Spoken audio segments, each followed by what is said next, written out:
নাই কেমন বেয়াদবের বেয়াদব আপন শ্বশুর দুজাহানের বাদশা দয়াল নবীর গালে একটা থাপ্পড় বসে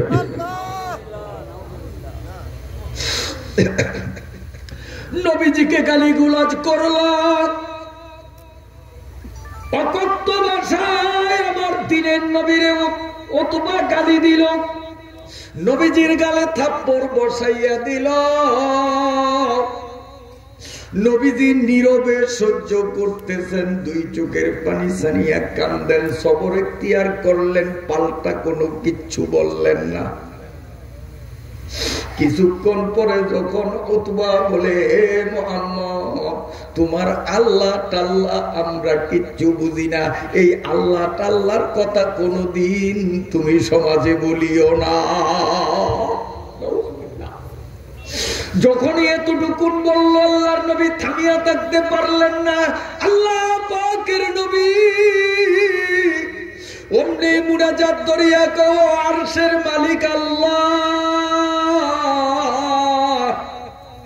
আমার গালে থাপ্পড় দিল আমার জামা ধরিয়া ছিঁড়িয়া ফেলাইল আমাকে অকথ্য ভাষায় গালিগালাজ করলো আমার মিথ্যা মিথ্যা দুশ্চর্চা করলো মাবুদ গো আমার মেয়ে দুইটারে ওরা তালাক দিয়া দিল আমি খেপি নাই কিচ্ছু কই নাই চুপ রইলাম কিন্তু এবার যখন তোমার বিরুদ্ধে ওরা কথা বলতে আরম্ভ করলো মাবুদ গো আমার হুঁশ থাকতে আমার সামনে তোমার বিরুদ্ধে কেউ বললে আমি সহ্য করতে পারি না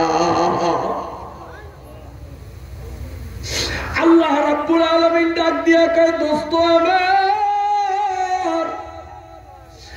আস্তিক নাস্তিক মুরতাদ বেঈমান দুনিয়ার মানুষগুলো আমি আল্লাহর নাফরমানি করলে আমি সবর করি ধৈর্য ধারণ করি কিচ্ছু কই না গজব দেই না যেমন ফেরাউন নিয়াসরা আমার সাথে কত জঘন্য বেয়াদবি করলো আমি খোদা ও পাল্টা নিজেরে খোদা দাবি করছে আমি কিচ্ছু কই নাই নমরুদ নিয়াসরাও খোদা দাবি করছে আমি অ্যাকশন নেই নাই কারণ বেয়াদবিটা আমি আল্লাহর সাথে কিন্তু যখন ফেরাউন নিয়া আমার বন্ধু মুসার সাথে বেয়াদবি শুরু করলো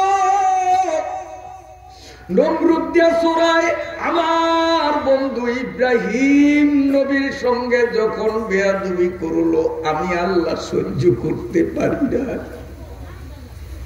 ও দোস্ত আমি আল্লাহর সাথে বেয়াদবি করলে আমি সহ্য করতে জানি কিন্তু আমার সবচেয়ে বড় বন্ধু আপনি আপনার সাথে যখন ওরা বেয়াদবি করলো আমি আল্লাহ সহ্য করতে পারি না বলেন আপনি কি বলবেন আল্লাহ পাকের নবী সঙ্গে সঙ্গে বলেন আল্লাহুম্মা সাল্লি আলাইহি কালবাম মিন কিলাবিক আল্লাহর নবী বদদুয়া দিলেন আল্লাহ রাব্বুল আলামিন বললেন দোস্ত আমার আমি বদদুয়া কবুল করে নিলাম নবীজির বদদুয়ার বরকতে ওই উতবা বাগে খাইয়া উতবারে শেষ করছি আমার নবীরে বাগে খায় নাই বাগে খাইছে উতবারে যেই উতবা নবীর সাথে বেয়াদবি করছে নবীর গীবত করছে পিছনে বদনাম করছে নবীর সামনে আসিয়া গীবত করছে ওয়াইলুল লিকুল্লি হুমাজাতিল লুমাজা সে হুমাজার মধ্যে একজন লুমাজার মধ্যে একজন নবীজির অবর্তমানেও নবীজির বদনাম করে নবীজির সামনেও নবীজির বদনাম করে এতে আমার নবীর কিচ্ছু হয় নাই ওই সূরা নবীর বদদুয়ার কারণে বাঘের খোরাক হইয়া গেল বাঘের খোরাক আর উতবা উতাইবার বাবা আবু লাহাব ও বেয়াদবি করার কারণে আল্লাহ রাব্বুল আলামিন বলেন ও আবু লাহাব যুগ যুগ ধরিয়া আমি আল্লাহর সাথে বেয়াদবি করছো মূর্তি পূজা করছো কিচ্ছু কই নাই আমার দোস্তের সাথে যখন বেয়াদবি শুরু করলা সামনে আর অবর্তমানে যখন তার দুশ্চর্চা করো আমি আল্লাহ সহ্য করতে পারলাম না। আল্লাহ আবুল আহাবরে এমন মারাত্মক একটা রোগ তার শরীরে দিয়ে দিলেন, সমস্ত শরীর তার পচে গেল। আবুল আহাবের শরীর থেকে এমন দুর্বিষহ দুর্গন্ধ নিঃসৃত হতে লাগলো, ও আবুল আহাবের গায়ের দুর্গন্ধ সইতে না পেরে অথবা ওতায় বা মানুষের টাকা পয়সা দিয়ে বহু দূরে মরুভূমির মধ্যে অসুস্থ জিন্দা মানুষটারে ফালাইয়া রাখলো। ওই জায়গায় চরম অপমানের সাথে আবুল আহাবের মরণ হলো, ওর কপালে কবর হয় না।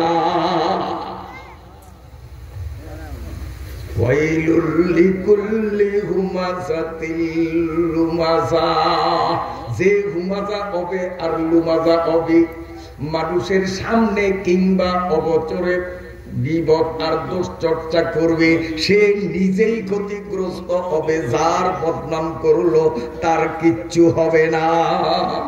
বুঝতে পারলাম আমার ভাইরা? আল্লাহ রাব্বুল আলামিন তিনটা দোষের কথা এখানে উল্লেখ করলেন। একটা দোষ হলো হুমাজা, আরেকটা লুমাজা, আরেকটা হলো আল্লাযী জামাআ মালা, মাল সঞ্চয় করা, সম্পদ জোগাড় করা। সম্পদ জোগাড় করা মূলত অপরাধ নয়, বরং সম্পদ কামাই করা। এইটাও নামাজ যেমন ফরজ, হজ যেমন ফরজ, যাকাত যেমন ফরজ, কামাই রোজগার করাও তেমন ফরজ। কসবুল হালালে ফরিজাতুম বাদাল ফরিজা। নামাজ যেমন ফরজ, কামাই রোজগার করা, ব্যবসা বাণিজ্য করা, চাষাবাদ করা, মাছ শিকারে মেঘনার বুক চিরিয়া নদীর গভীরে যাওয়া, এগুলোও ফরজ। তবে আগের ফরজ হলো নামাজ, ঠিক আছে নি? ওইটা হলো কাসবুল হালাল ফরিজাতুন বাদাল ফরিজা।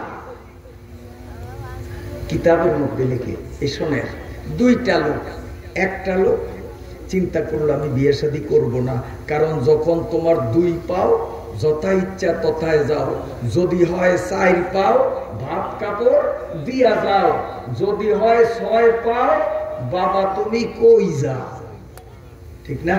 কাজে অত ঝামেলার দরকার নাই, আমি বিয়ে শাদী করবো না, 24টা ঘন্টা আমি মাওলার ইবাদতে কাটাইয়া দিব।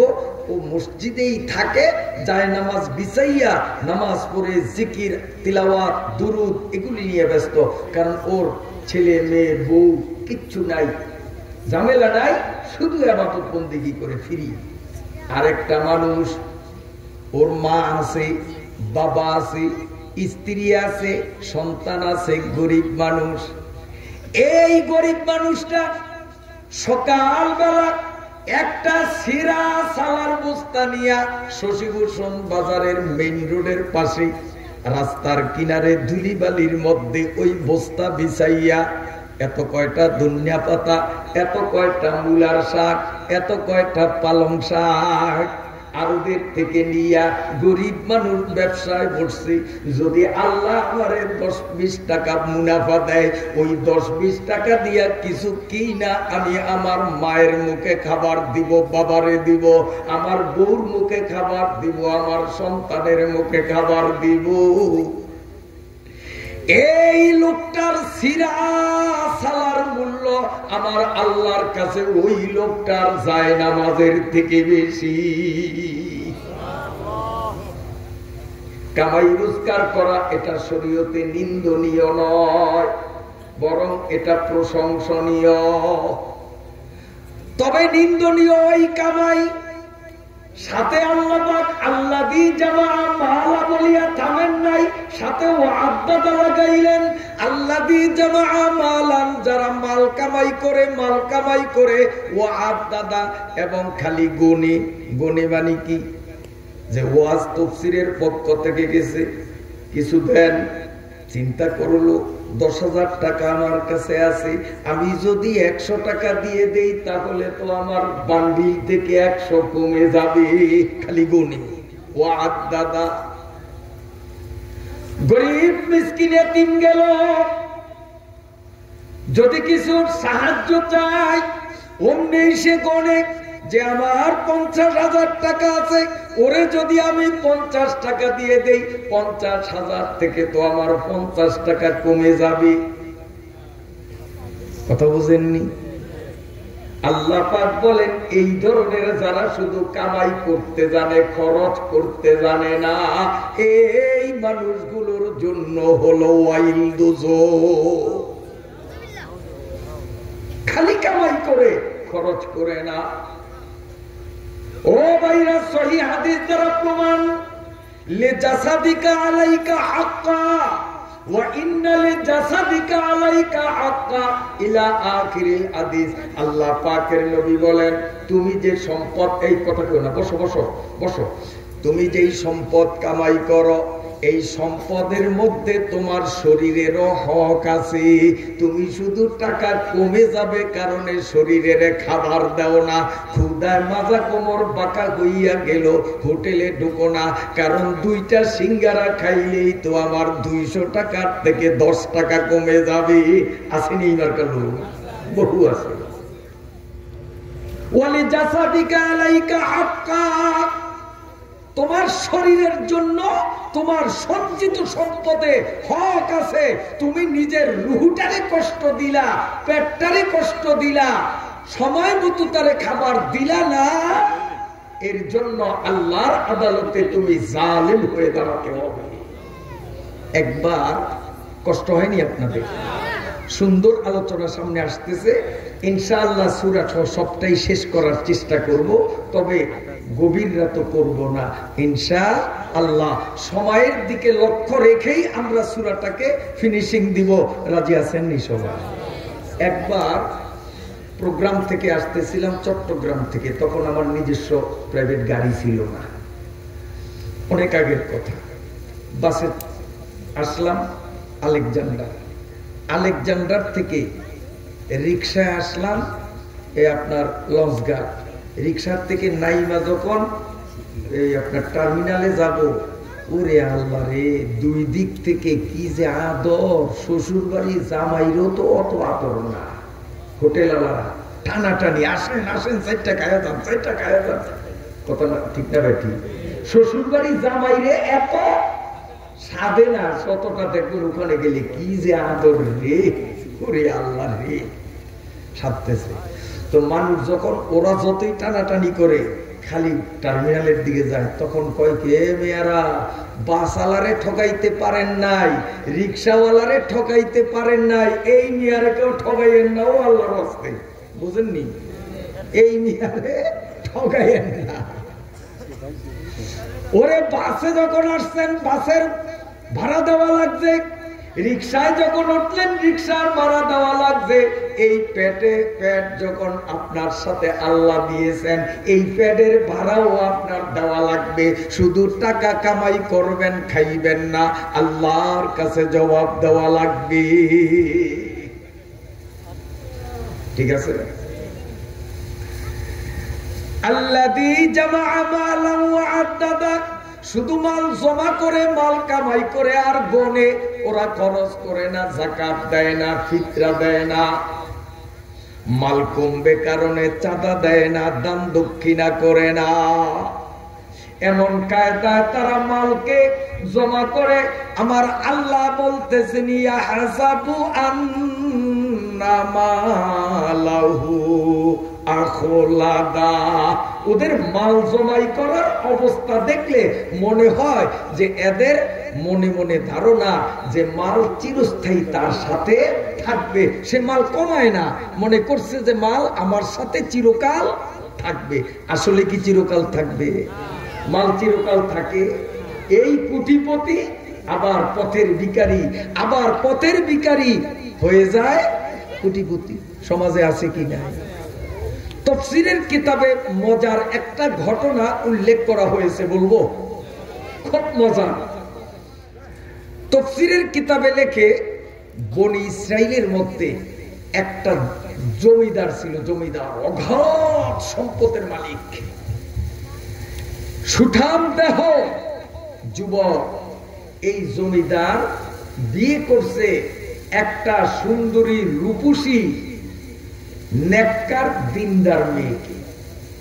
মেয়েটা ছিল পরেজগার, দিনদার এবং উদার মনের, আর স্বামীটা ছিল এমন যে ওর আঙ্গুলের ফাঁক দিয়ে পানিও ভরে না, বুঝেন না? বখিল নম্বর 1। স্বামী হলো বখিল, স্ত্রী হলো উদার। আমাদের দেশেও আছে স্বামীর স্ত্রীর মাশাআল্লাহ এক ওয়াক্ত নামাজ কাজা হয় না, রমজানের একটা রোজাও তার নষ্ট হয় না, অথচ স্বামীটা রোজাও রাখে না, নামাজও পড়ে না। আপনাদের দেশে নাই মনে হয়? ওই রোজাদার মহিলা রমজান মাসে বেরোজগারি স্বামীকে খানা রান্ধিয়া দিতে হয়, এমন আছে কিনা আমাদের সমাজে? কথা কম। হায় হায়, আল্লাহর কাছে জবাব দিতে হবে, জবাব দিতে হবে। এই জমিদার ছিল বখিল, স্ত্রী ছিল উদার মনের। দুইজনের দাম্পত্য জীবন শুরু হলো মধুময় আনন্দময় দাম্পত্য জীবন। তাদের শুরু হলো মাত্র কয়দিন। এর মধ্যে এক সময় বিশেষ কোন প্রোগ্রামে ঘরের সব সদস্যরা বেড়াইতে গেল, শুধুমাত্র জমিদার আর জমিদারের বউ দুইজন বাড়িতে আছে, আর কেউ নেই। স্ত্রী তখন বলে, আমার প্রাণপ্রিয় স্বামী, গ্রামের মেয়েরা ছেলেদের হাত ধরিয়া আনন্দ করার জন্য কতবার বনভোজনে যাইতে দেখেছি, পর্দা এবং শালীনতার চিন্তা করিয়া জীবনে কোনোদিন বনভোজনে যাই নাই। বনভোজন চিনেননি আপনারা? বনভোজন মানে কি? আর বাংলাটা কোন? বনভোজন মানে বনে জঙ্গলে খাওয়ান। বন মানে বন জঙ্গল, ভোজন মানে খাওয়ান। তো বনভোজন মানে কি? বন জঙ্গলে খাওয়ান। এখন আপনারা কোন বন জঙ্গল এটা কি মানুষের খাওয়ানোর জায়গা না পাতিয়ালার কুত্তার খাওয়ানোর জায়গা? তো তোরা বনভোজন করিয়া কোথায় গেলি? ছিলি মানুষ, হইলি কুত্তার বাচ্চা। মানুষের খাওয়ার জায়গা হইলো ঘর, আর কুত্তার ফাতিয়ালের খাওয়ার জায়গা হইলো বন জঙ্গল। ই কত ফুর্তি, কত ফুর্তি! ফুর্তিরই করো। খেয়াল করছো? ছিলি মানুষ, হইছ কুত্তা। ঠিক না ভাই? ঠিক। হায় হায়, এই মেয়েটা বলে আমি কোনোদিন বনভোজনে গেলাম না। বিরক্ত হয়েছেন আপনারা? ও স্বামী, মানুষ হিসাবে আমার মধ্যে একটা বনভোজনের প্রবণতা আছে, স্বাদ আছে। আজকে যখন বাড়িতে আব্বাই নাই, আম্মা নাই, আমার দেওর বাসুর কেউ নাই, শুধু আপনি আর আমি, আসুন আমরা দুইজনে আজকে একটা বনভোজনের অনুষ্ঠান করি ঘরে বৈশা। স্বামী বললেন, তাহলে কি কি লাগবে তাড়াতাড়ি লিস্টি দাও, আমার তো টাকা পয়সার অভাব নাই। স্ত্রী বিশাল লিস্টি দিল। স্বামী বাজার থেকে সব কিছু আনলো। এবার স্বামী স্ত্রী দুইজনের মধ্যে ঘরের ভিতরেই বনভোজনের আয়োজন। দুইজনে আনন্দ উল্লাস করে রান্না বান্না সারতে সারতে প্রায় 3টার মতো বিকাল। ক্ষুধায় তাদের পেট জ্বলতে আরম্ভ করল। এখন স্বামী স্ত্রী দুইজন দস্তরখান বিছাইয়া খানা রেডি করতেছিল। ওই অবস্থায় কানে আওয়াজ আসলো, উঠানে দাঁড়াইয়া এক ভিক্ষুক বলতেছে, ও জমিদার বাবু, আমি 3 দিনের উপবাস, আমারে আল্লাহর ওয়াস্তে একটু খাবার দেন। যখন এই ভিক্ষুকের এই আওয়াজ কানে আসছে, জমিদারের কপালের চামড়াগুলো কুঞ্চিত হয়ে গেল। আর বলতে শুরু করলো, ফকিরের গলায় আর বাঁচলাম না। মসজিদে গেলে ফকির, হাটে বাজারে গেলে ফকির, রাস্তাঘাটে গেলে ফকির, যেখানে সেখানে ফকির। আসলে কিন্তু দেয় না, চাইরা নাও। যারা বলি শশীভূষণ গেলেও তফসির মাহফিলের চান্দার পার্টি, হায় হায় আঞ্জুরাত গেলেও সেই পার্টি কত কত কত দেয়। খোঁজ নিয়া দেখেন আসলে জীবনে চাইরা না কোনোদিন দেয় নাই। যারা দেয় তারা কিন্তু বলে না, যেগুলি নে বলে এগুলি নে আসলে দেয় না। ঠিক না ভাই? ঠিক। কারণ ছোট্টবেলায় আমরা সামনে উঠেছি তো, আমাকে বাস্তব অভিজ্ঞতা আছে। যারা মসজিদ মাদ্রাসায় তাফসিরে চাঁদা দেয়, যা পারে তা দেয়, কটু কথা বলে না। যারা বলে এত বাটি এত বাটি এত মাহফিল কত দিতে পারে, আসলে কিন্তু সে একাও দেয় নেই। ঠিক না ভাই? ঠিক। এখন বলে ফকিরের চালায় আর বাঁচলাম না, আজকে মন মতো স্বামী স্ত্রী একটু বনভোজন করবো, আইজো ফকিরের জ্বালা। স্ত্রী স্বামীর দিকে ছায়া করে, এই শোনে চিনতেন না, আমরা সকালে খাইছি, দুপুরেরটা 1:30টায় খাইতাম, এখন 1:30টার জায়গায় 3টা, তাই পেটের ক্ষুধা সহ্য করতে পারি না। আর এই বেটায় নাকি 3 দিনের উপাস, তার জ্বলাটা কত মারাত্মক। যেই খাবার আছে ওরে খাওয়াইয়া আমরা খাইলে এরপরেও তো আমাদের পাতিলে থেকে যাবে, আগে এই অসহায় মানুষটারে কিছু খাবার দিয়ে আসে। কে কর? বউ বউ বউ।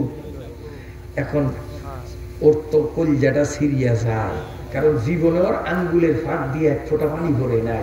এখন এতগুলি ফলাও করমার রোস্ট কেমনে ফকিরা বেটারে দেয়, কলিজাটা সিরিয়া যায়। কিন্তু হইলে কি হবে, দুনিয়াদার যারা এদের ফির হইল বউ। কথা বোঝেননি?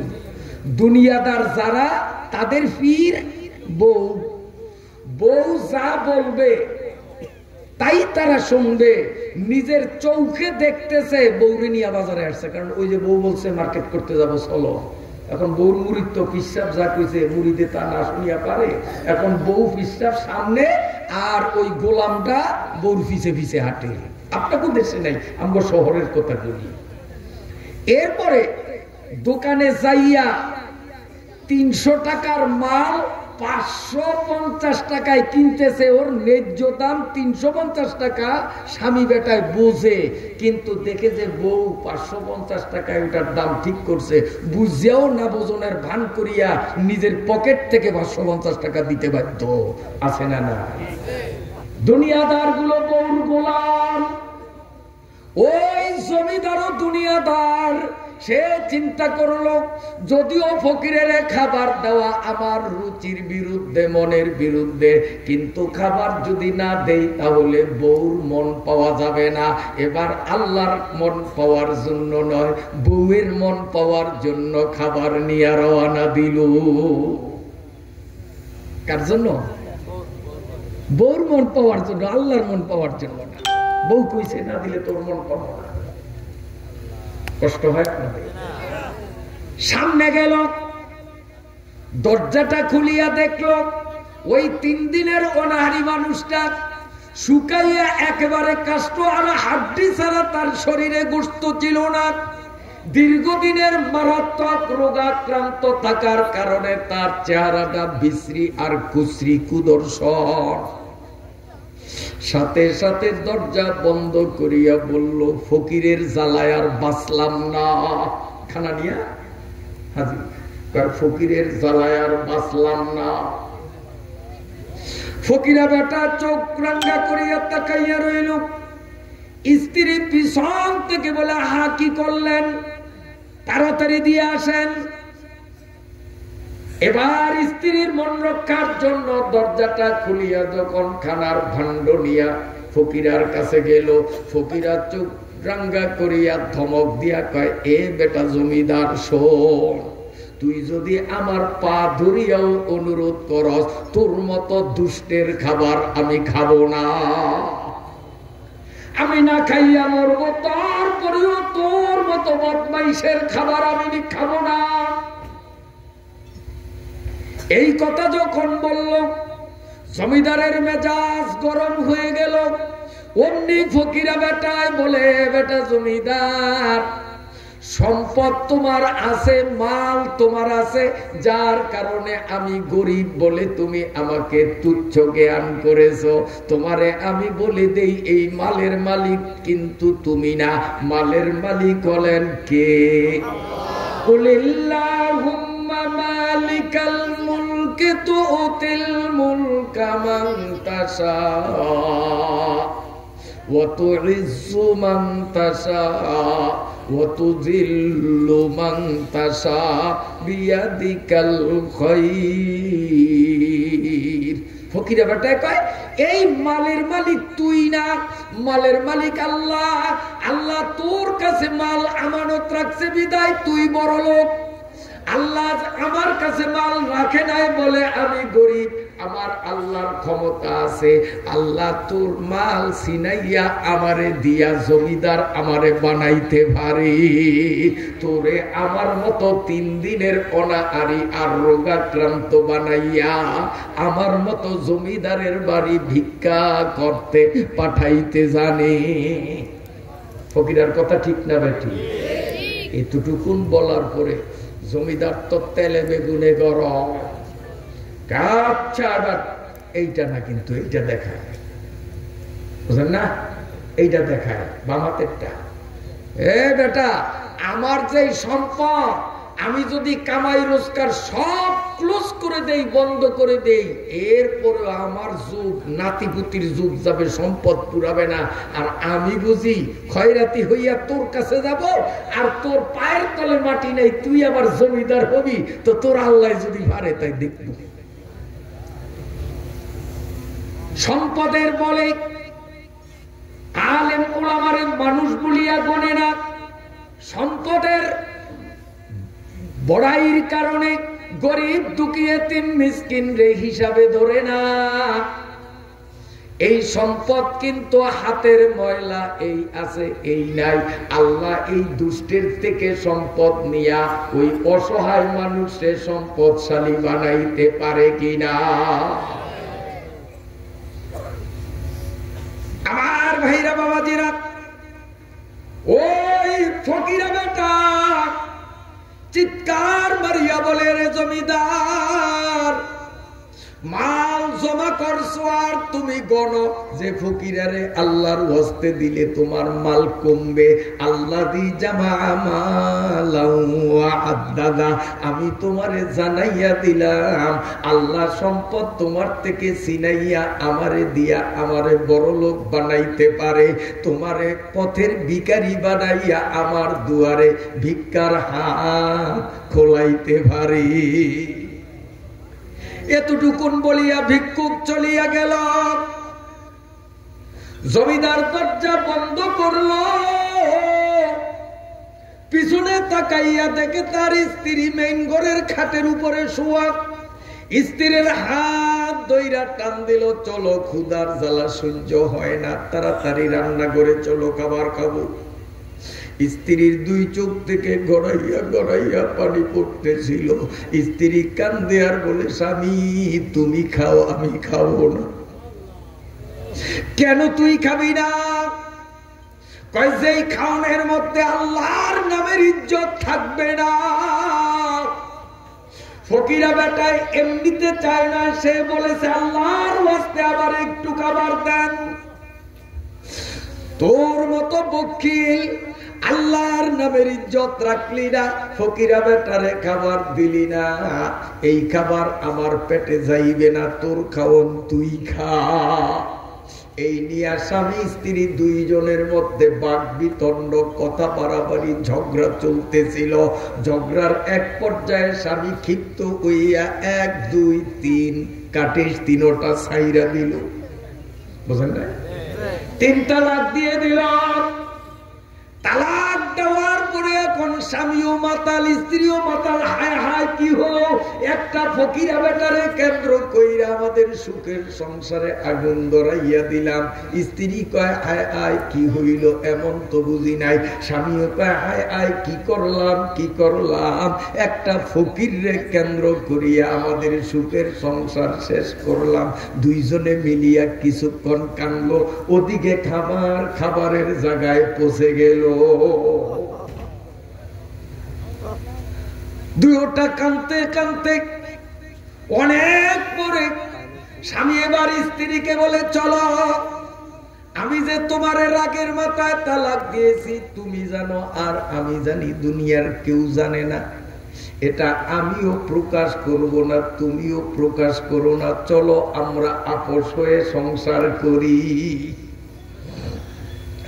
স্ত্রী বলে স্বামীরে, তুমি যখন আমারে তালাক দিয়ে দিলা, দুনিয়ার কেউ না জানলেও তো আমার আল্লাহ অবশ্যই জানে। ইয়ালামু খাইনাতাল আয়ুন ওয়া ইয়ালামু মা ফিস সুদূর। মানুষের অন্তরের মধ্যে লুকায়িত জিনিসগুলো আমার আল্লাহ জানে কিনা, জোরে বলেন। স্ত্রী বলে, কেউ না জানলো, আল্লাহ জানে আমি তোমার সংসারে আর থাকবো না। স্ত্রী কাঁদতে কাঁদতে যখন বাপের বাড়ি চলিয়া গেল, স্ত্রী বাপের বাড়ি চলিয়া গেল, বাপের বাড়ি সবাই মর্মাহত কাঁদল। এই স্ত্রী প্রতিনিয়ত আল্লাহ রাব্বুল আলামিনের কাছে দোয়া করতেছিল, মাবুদ গো, আমারে তালাক দিয়েছে আমার জালিম স্বামী, আমি কোনো অপরাধ করি নাই, করছিনি, আমি কোনো অপরাধ করি নাই, খালি খালি বিনা দোষে আমারে তালাক দিছে। আল্লাহ, তোমার কাছে আমার চাওয়া আর পাওয়া, দাবি আর দাওয়া হলো, আল্লাহ আমার এই স্বামীর চেয়েও উন্নত মানের ভালো একটা স্বামী আমারে মিলাইয়া দিও। দোয়া কার কাছে? নামাজারের কাছে। কার কাছে? জোরে কোন। ইযা ইসতাআনতা ফাস্তাইন বিল্লাহ। আল্লাহর নবী বলেন, যদি সাহায্য চাইতে হয়, চাইবা খালি আল্লাহর কাছে। এই মহিলা দোয়া করতেছে 1 বছর, 2 বছর, 3 বছর, 4